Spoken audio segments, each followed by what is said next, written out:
In Okay.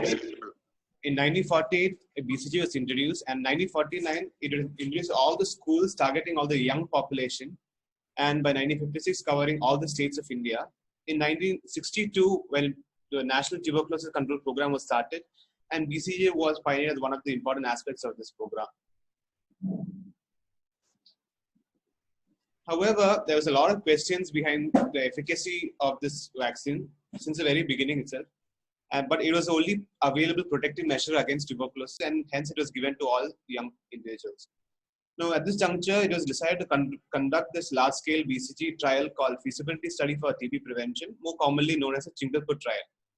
Now, Chengalpattu, or later came to be known as Chengalpattu, is a town near Chennai. So the study is a community-based double-blind randomized control trial.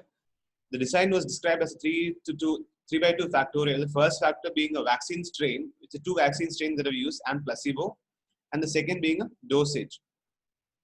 Now, the study setting was done in Chengalpattu district of Tamil Nadu, West Madras. The study population was the entire 360,000 residents of the district.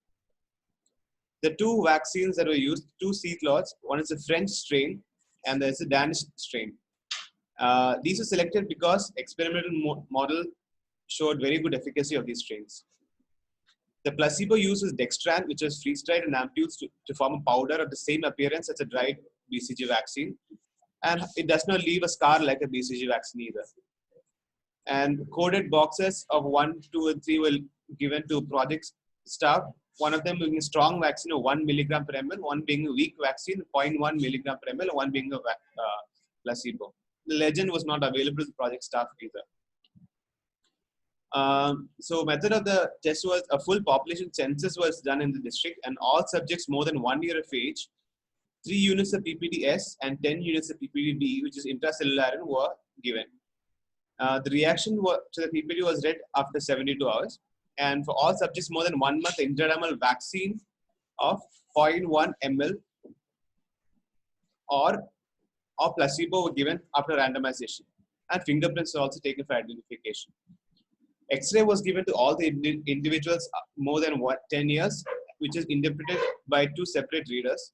If suspicious, on the spot, an early morning sputum samples are taken, which is examined by smear and LJ culture. Now, follow-up. All the survey methods are repeated at 2.5 year intervals, and X-rays are done for all above 5 years of age. And subjects with symptoms were subjected to sputum examination with suspicion. Subject with suspicious X-ray were followed up in between the 2.5 interval surveys. Now, retesting, 2% of random sample of the population were retested again in between at 2.5 months. Another 5% was randomly retested at 2.5 years, and a further 85% retested at 4 years after vaccination. And the retest is done with 3 units of PPD-S alone. And at baseline, what they considered was 12 ml in duration to be positive MAN2, and that is considered as an infective individual. At follow-up, however, in the records they have mentioned, it has a 10 mm in duration they've considered positive.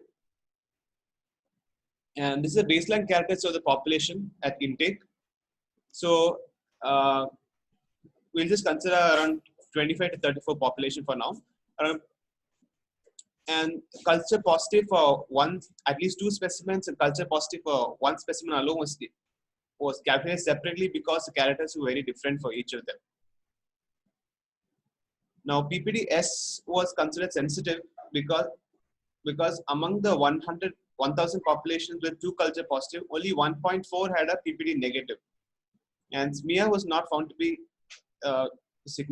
fear was found to be much inferior to culture, hence only culture growth was considered significant for disease. And the agreement between the 2 X-ray readers was not more than 47%. Now,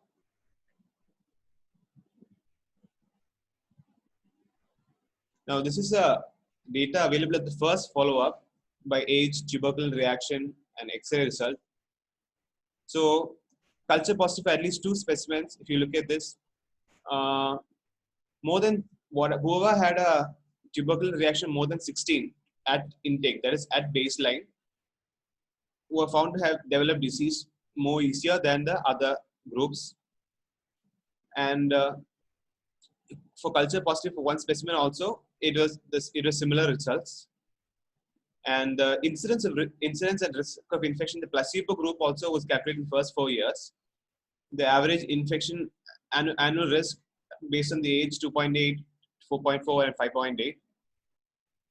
Now this is a table comparing the effective vaccine with the strong vaccine, weak vaccine, and placebo. It is found that the values are similar. Like in more than 16 years, the vaccine had almost 90% of them,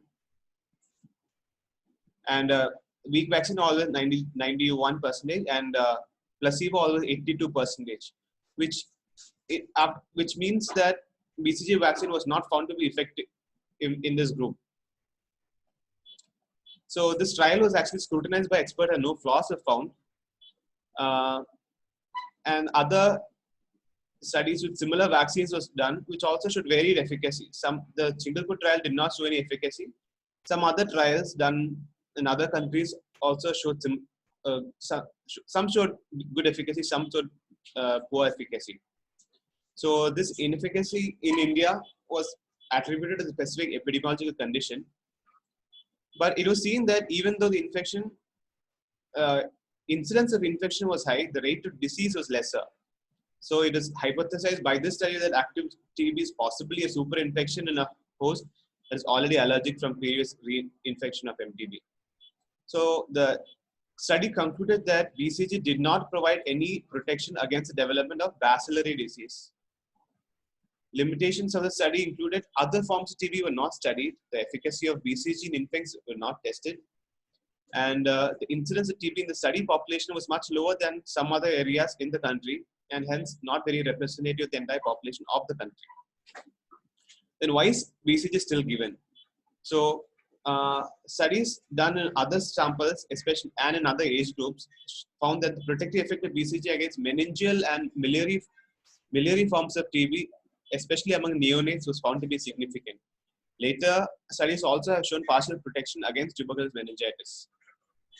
So this study was considered a landmark trial because based on the findings of the study, many other countries also changed their policy on vaccination. It is hence considered as a success story of the Indian scientific research community. A few interesting side notes. BCG vaccination is hypothesized as a possible reason for comparative low incidence of COVID-19 in India.